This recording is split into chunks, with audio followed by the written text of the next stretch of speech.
আরব সাগরের বুকে নতুন রহস্যের জন্ম নিল একটি পাকিস্তানি কার্গো বিমান নিখোঁজের ঘটনায়। জানা গেছে, পাকিস্তানের উদ্দেশ্যে উড্ডয়ন করা একটি কার্গো বিমান হঠাৎ করেই হারিয়ে যায় আরব সাগরের আকাশে। কয়েক মিনিট আগেই যার উপর নজর রাখা হচ্ছিল, মুহূর্তেই তা গায়েব হয়ে যায় রাডার থেকে। নিমিষেই বন্ধ হয়ে যায় সব ধরনের যোগাযোগ। কোথায় গেল বিমানটি? কি ঘটেছে এর 5 আরোহীর সঙ্গে? সেই প্রশ্নের উত্তরই এখন খুঁজছে পাকিস্তান। আর এই তথ্যই উঠে এসেছে কাতার ভিত্তিক সংবাদ মাধ্যম আল জাজিরার এক প্রতিবেদনে। জানা গেছে, আরব আমিরাতের শারজাহ থেকে করাচির উদ্দেশ্যে উড্ডয়ন করা বিমানটি ছিল পাকিস্তানের K2 এয়ারওয়েজের বোয়িং 737-400 কার্গো বিমান। এই ঘটনাটি যেন মুহূর্তেই মনে করিয়ে দিয়েছে 2014 সালের মালয়েশিয়া এয়ারলাইন্সের সেই MH370 ফ্লাইটের কথা, যে বিমানটি নিখোঁজ হওয়ার 1 দশক পরও পুরো রহস্য উন্মোচিত হয়নি। তবে কি এবার জন্ম নিল আরেকটি অমীমাংসিত রহস্যের গল্প?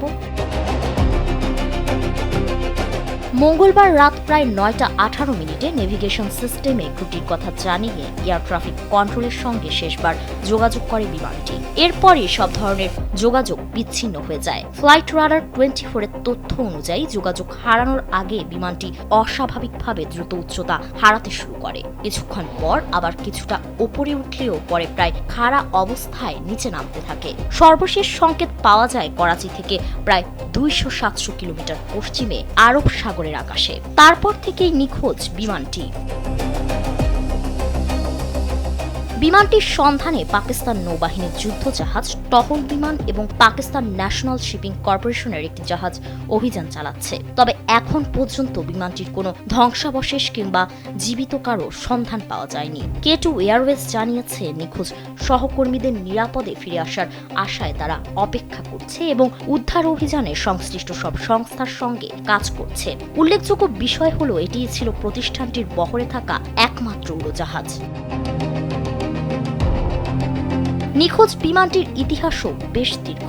1999 সালে রাশিয়ার অ্যারোফ্লটের যাত্রীবাহী বিমান হিসেবে যাত্রা শুরু করেছিল এটি। পরে গারুডা ইন্দোনেশিয়ার বহরে উড়েছে। 2012 সালে যাত্রীবাহী বিমান থেকে মালবাহী বিমানে রূপান্তর করা হয় এটিকে। এরপর দীর্ঘদিন সংরক্ষণে থাকার পর 2024 সালের ডিসেম্বরে এটি যুক্ত হয় K2 এয়ারওয়েজের বহরে। আর মাত্র কয়েক বছরের ব্যবধানে সেই বিমানই এখন নতুন এক রহস্যের জন্ম দিয়েছে।